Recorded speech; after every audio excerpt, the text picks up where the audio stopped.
Salut à tous, c'est Benoît. Salut à tous, c'est Maxence. Alors Maxence, aujourd'hui on se retrouve pour un vidéo test que nous on attendait énormément, mais on n'est pas les seuls. Tout à fait. C'est le vidéo test de Dishonored, sorti le 9 octobre 2012 sur PC, PS3 et 360. Comme toujours la version PC un peu moins chère, à 40 ou 50 euros en fonction dans la fourchette. Exactement. Et 50-70 pour les versions console. Alors on l'attend en particulier parce que c'est le nouveau jeu d'Arkane qu'Arkane signe cette fois-ci avec Bethesda depuis son rachat il y a quelques années. Et en gros, ça devait faire partie du deal. En gros, voilà. Arcane dit ok, vous nous achetez, mais par contre, oh, putain, j'avais oublié ça.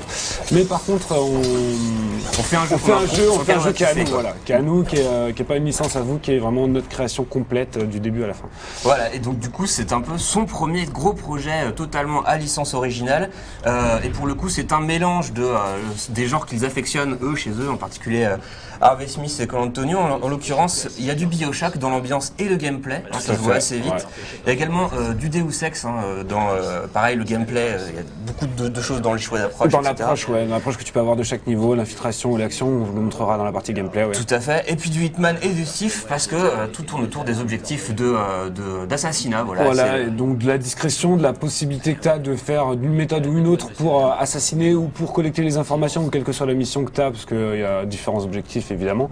Et oui, donc du coup c'est autant de références qui sont je pense assumées par le studio, qui sont maîtrisées et qui surtout aboutissent à un résultat, on va le voir, qui est absolument original et qui ne souffre absolument pas de la comparaison avec ses illustres modèles. Exactement. On peut toucher vite fait un petit mot du scénario et du contenu. Fait. Parce que quand il y a assassinat, il y a forcément motif. Et en l'occurrence, on joue un personnage qui se voit déshonoré, comme le titre l'indique, au début de l'aventure.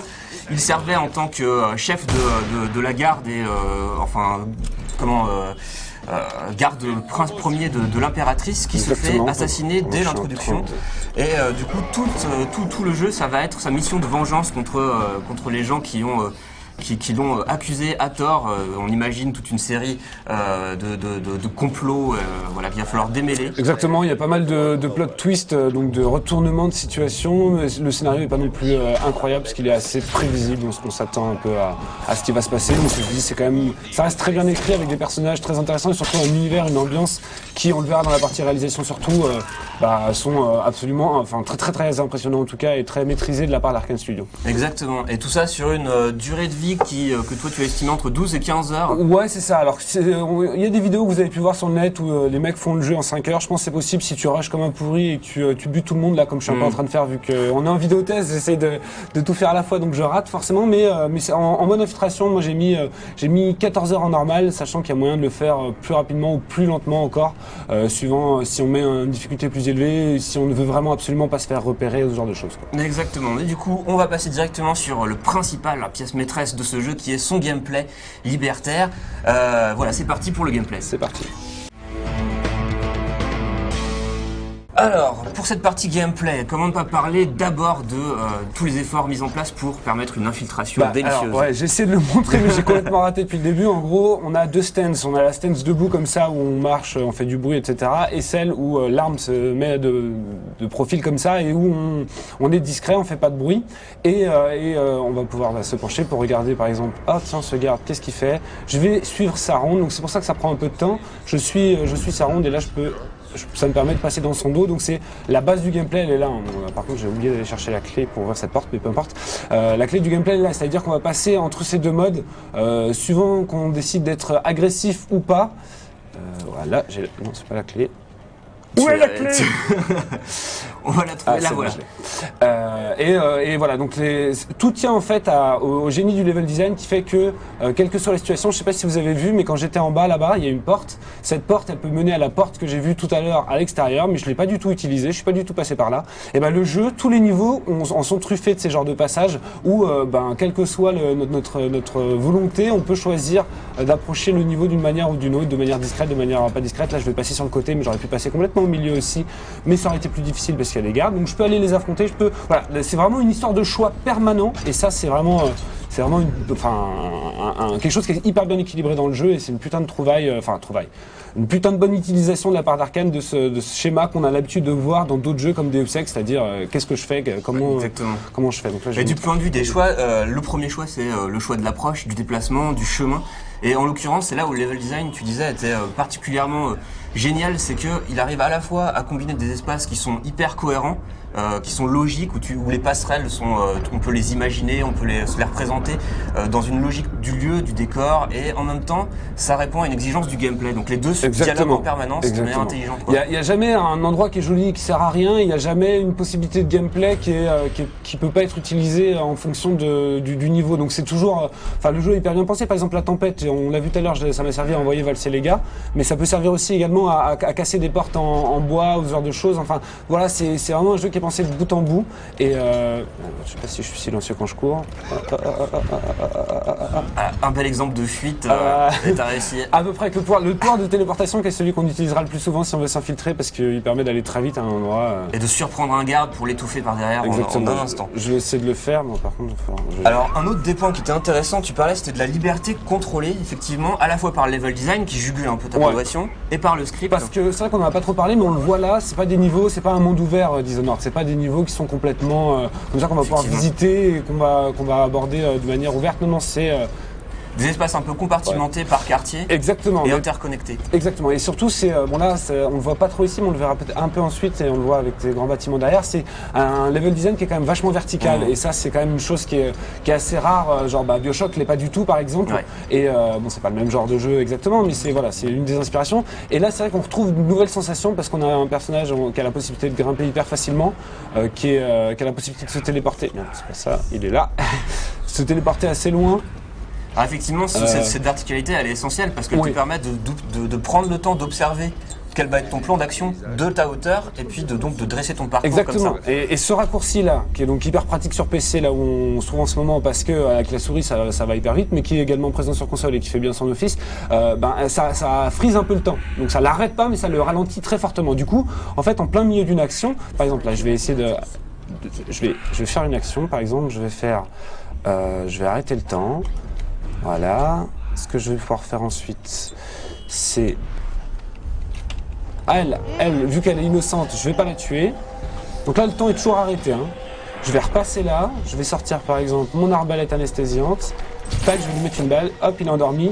Donc lui, il m'a vu, il m'a grillé, mais regarde, il se passe rien. Le reste du niveau, il n'y a pas eu de bruit, il n'y a pas eu d'alerte, il n'y a eu rien. Donc voilà, ça c'est une des combinaisons que je peux faire, mais je peux en faire 1000 autres. Vraiment avec tous les outils que j'ai, parce que j'ai ces outils-là dans le raccourci. Mais on peut le voir, il y en a des pouvoirs, il y en a un certain nombre qui soient offensifs ou défensifs. Là, je les ai pas tous activés, mais et on les fait progresser en trouvant des runes à travers les niveaux, etc., en explorant les niveaux. Mais du coup, c'est ce mélange en gros entre les tactiques d'attaque, les approches plutôt discrètes et temporalisées. Et voilà, et toujours temporalisées. Donc là, j'ai arrêté le temps, mais je suis pas obligé de le faire. J'ai plein d'autres possibilités. Tout à l'heure, on a vu que j'ai pris le contrôle d'un rat pour passer discrètement. Enfin, il y a des tonnes et des tonnes de possibilités, qu'elles soient offensives ou on va dire plus d'infiltration. Il y en a vraiment beaucoup. Et vu qu'on a parlé du level design génial, les deux se marient à merveille. Et c'est ça qui fait vraiment tout le charme, voire le génie de Dishonored. Parce que moi, j'appelle ça vraiment du génie à ce niveau-là. Complètement, ouais. C'est rare que des jeux réussissent ce mélange-là. Pour ce qui est de la liberté contrôlée, on pourrait aussi parler des scripts qui sont un bel exemple de ça. Exactement. Donc il y a pas mal de missions qui consistent à aller assassiner quelqu'un, par exemple. Donc le temps qu'on arrive jusqu'à lui, ça va être le cœur de la mission, mais la finalité de la mission, ça va être l'exécuter. Et du coup, l'exécuter, on arrive, le personnage n'est pas en train de nous attendre comme ça de dos. Oh là là, il est en train de me griller complètement lui. Ah, je vais mourir. Oh, joli. Non, je suis pas mort, je suis revenu là.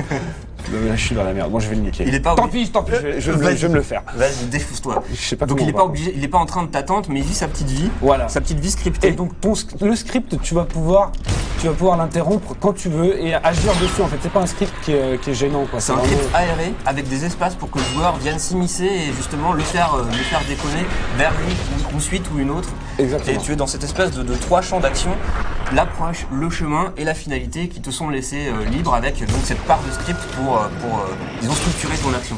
Voilà, c'était vraiment ça, c'est la grande invention, enfin pas l'invention mais disons la maîtrise du script dans Dishonored est assez, moi je l'ai trouvé assez soufflante sur le peu que j'ai joué effectivement. Il y a quelques missions particulières au début où vous verrez par exemple voilà une séquence qui commence à se dérouler avec un grand moment où il faut assassiner une personne ou bien choisir d'assassiner les deux ou bien les laisser toutes les deux en vie. Et ce moment-là est scripté et vous avez toute la possibilité de le modifier, de l'embrancher vers un chemin ou vers un autre. Exactement, alors là j'ai fait vraiment n'importe quoi, donc je vous ai pas du tout montré de quoi Dishonored était capable au niveau de l'action, parce que quand tu es concentré et que tu pars correctement, tu peux faire des affrontements à l'épée qui sont tout à fait corrects. Et là, j'ai pas du tout montré. Donc là, lui, Bah, tu l'as montré sous sa face bourrin, c'est aussi une approche que. ouais, mais là, c'était même pas stylé parce que normalement, le bourrin, c'est stylé quoi. Alors là, ouais. Il va payer pour tous les autres. J'ai pas réussi à le prendre par derrière, enfin entre guillemets. Le beau système de bretter, et bam, voilà. Bref, j'étais complètement perdu, donc j'étais tout à fait d'accord avec ce que tu disais.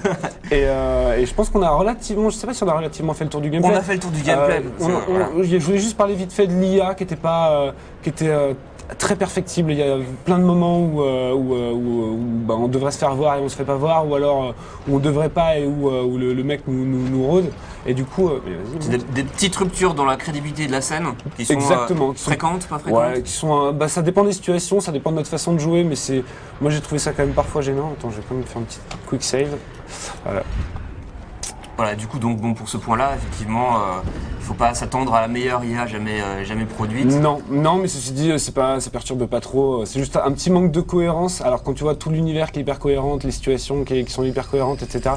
Tu te dis c'est un peu dommage, mais c'est pas un gros défaut. D'accord. Bon, par contre, un point sur lequel il est difficile de prendre le jeu en défaut, c'est sa réalisation. Donc on va parler tout de suite. C'est parti. Alors pour cette partie réalisation, on va bien sûr parler d'abord de l'esthétique du jeu qui est... Bah voilà, quand même, on voit qu'il y a quand même une identité qui se dégage. Après c'est vrai que l'esthétique, on le voit sur les personnages, je sais pas si vous avez remarqué, c'est quand même bien particulier comme dessin. On accroche ou on n'accroche pas, ça c'est vraiment une histoire de goût.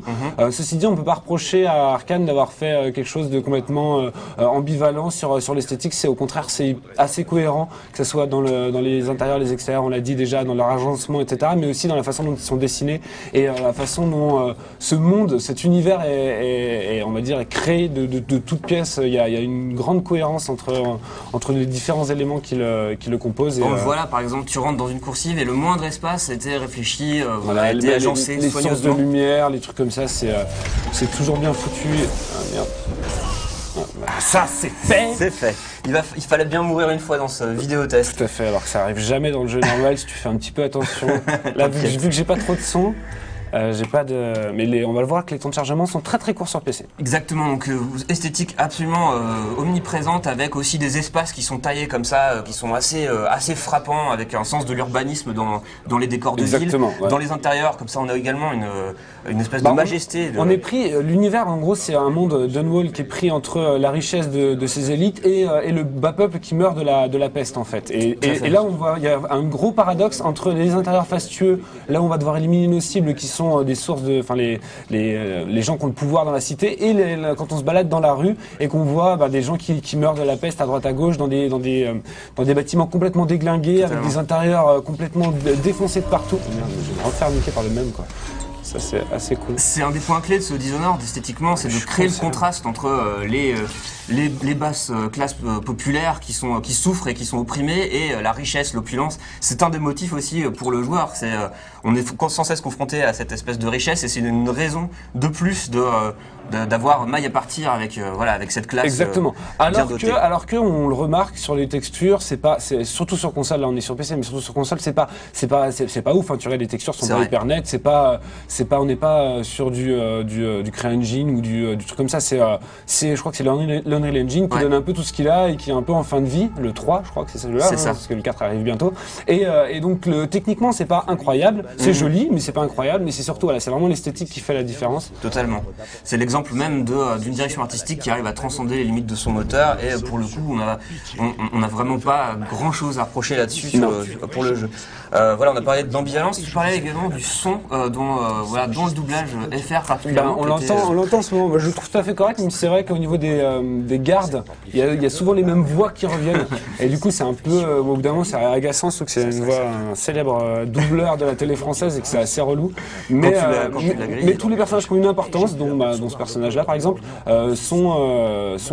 bénéficient d'acteurs différents et du coup, les acteurs sont tout à fait crédibles. Moi, je préfère évidemment toujours la version originale parce que le jeu même s'il est développé en France, a été écrit en anglais. Enfin, j'ai l'impression en tout cas. Tout à fait. Et du coup, je préfère toujours est-ce que je le bute ou pas lui? qu'est-ce que je fais? Le choix. Allez, je le laisse. Mais ça fait très bien son office, et d'autant que les bruitages sont super réussis et que les pistes musicales accompagnent parfaitement bien Daniel ensemble. Licht, cette fois-ci, c'est celui qui est sur le générique et sur les pistes de la série Dexter depuis le début. Je sais pas s'il a fait les dernières saisons, mais en tout cas c'était lui au moins les 4 premières.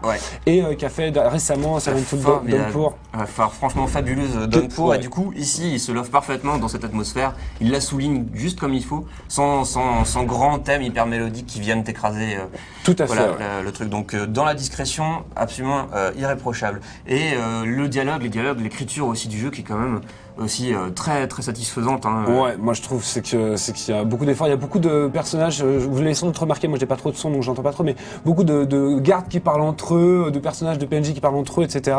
Ils tentent de rendre l'univers vivant, et je trouve que c'est plutôt très réussi à ce niveau-là. Voilà, donc intelligence à peu près sur tous les plans au niveau de la direction artistique. Ça fait sans doute c'est une des premières entrées, un des premiers plaisirs que vous prendrez dans ce jeu. Pour ce vidéotest, on va finir par conclure sur une note très positive. Dans la foulée, moi je trouve que je l'attendais vraiment beaucoup, j'y avais pas joué encore depuis les multiples previews que tu avais pu faire notamment avec Nerses, mais moi j'y avais pas joué, pour moi c'est ma grosse claque de cette année. C'est vrai que j'ai passé une année un peu triste pour le moment en termes de gros jeux, grosses sorties, à part au niveau indé, j'ai pas trouvé vraiment, à part Silent Downpour dont on a déjà parlé, de vraiment de jeux qui m'a vraiment marqué, et là c'est vraiment la grosse baffe, parce que c'est vrai que même si je l'attendais, je m'attendais pas à ce que le jeu me prenne comme ça du début à la fin, à ce que ce gameplay soit si bien calibré. Et à ce que les promesses soient si bien tenues, parce qu'elles étaient quand même assez grande. Exactement. Pour un titre à gros budget, on a rarement l'expérience de titres originaux. Je suis vraiment con. Je suis vraiment con. Oui, il n'a rien entendu, c'est pas grave. Oui, on a rarement l'expérience de titres originaux comme ça, même si c'est vrai que les références sont... Attends. Les références sont connues. Les références sont connues, BioShock, on connaît, c'est une des inspirations, Deus Ex, machin, on en a déjà parlé, mais c'est vrai que ça... Oh là, merde, lui, il va le voir cadavre, faut que je m'en occupe tout de suite. Pour ainsi dire, le jeu n'invente rien de fracassant.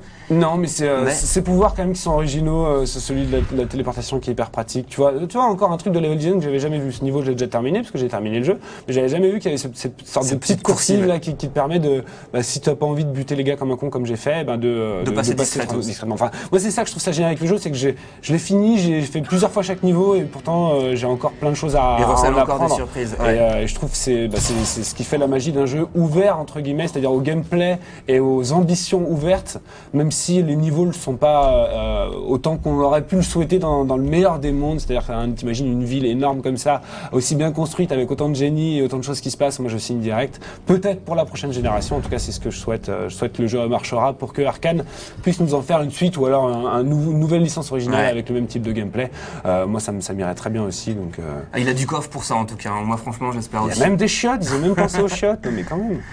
Fou. Voilà, donc Dishonored, constat hyper positif. C'est un jeu auquel on a envie de jouer, on a envie de vous donner envie d'y jouer. Exactement, ne vous fiez pas forcément à ce vidéotest au niveau du gameplay, parce que c'est vrai que les séquences d'action, je les ai absolument très mal gérées. Et croyez-nous sur parole. Je l'ai pas réussi. Voilà, croyez-nous sur parole. D'ailleurs, on va terminer sur... Non, tiens, ça, je vais pas montrer.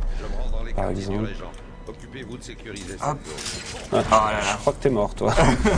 et voilà, donc achetez-le, il est sur PC, il est pas cher, la version c'est vraiment la mieux, parce qu'on a le quick save, on a un jeu qui est fluide, même avec des configs qui sont pas ouf. Enfin voilà, mais sur console il est très valable aussi. C'est une petite gymnastique pour arriver à faire ça. Oh là là, je vais pas défoncer. Voilà, on va faire ça comme ça.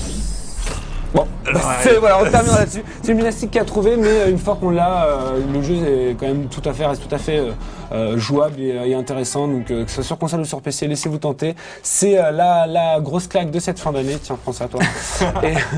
et on vous dit à très bientôt pour un nouveau vidéotest. Je vais réussir à conclure malgré à très bientôt. Le stress. Ciao. Ciao, ciao. Salut.